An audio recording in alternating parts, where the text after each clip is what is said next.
2 Samuel 16. When David had gone a short distance beyond the summit, there was Ziba, the steward of Mephibosheth, waiting to meet him. He had a string of donkeys saddled and loaded with 200 loaves of bread, 100 cakes of raisins, 100 cakes of figs, and a skin of wine. The king asked Ziba, "Why have you brought these?" Ziba answered, "The donkeys are for the king's household to ride on, the bread and fruit are for the men to eat, and the wine is to refresh those who become exhausted in the wilderness." The king then asked, "Where is your master's grandson?" Ziba said to him, "He is staying in Jerusalem because he thinks today the Israelites will restore to me my grandfather's kingdom."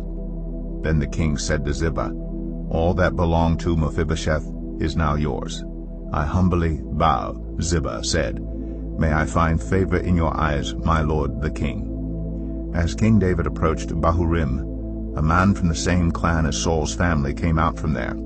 His name was Shimei, son of Gera, and he cursed as he came out. He pelted David and all the king's officials with stones, though all the troops in the special guard were on David's right and left. As he cursed, Shimei said, get out, you murderer, you scoundrel. The Lord has repaid you for all the blood you shed in the household of Saul, in whose place you have reigned. The Lord has given the kingdom into the hands of your son Absalom. You have come to ruin because you are a murderer." And Abishai, son of Zeruiah, said to the king, "Why should this dead dog curse my lord the king? Let me go over and cut off his head." But the king said, "What does this have to do with you, you sons of Zeruiah?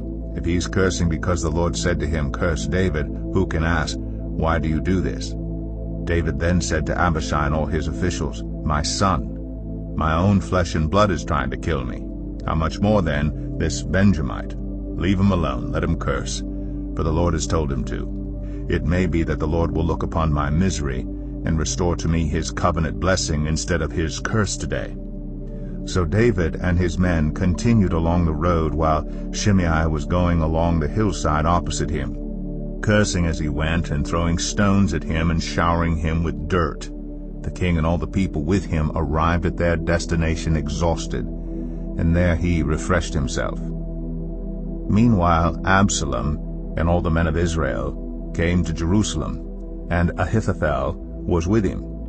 Then Hushai the Archite, David's confidant, went to Absalom and said to him, "Long live the king! Long live the king!" Absalom said to Hushai, "So this is the love you show your friend? If he's your friend, why didn't you go with him?" Hushai said to Absalom, "No, the one chosen by the Lord, by these people, and by all the men of Israel, his I will be, and I will remain with him. Furthermore, whom should I serve? Should I not serve the Son? Just as I served your father, so I will serve you." Absalom said to Ahithophel, "Give us your advice. What should we do?" Ahithophel answered, "Sleep with your father's concubines, whom he left to take care of the palace.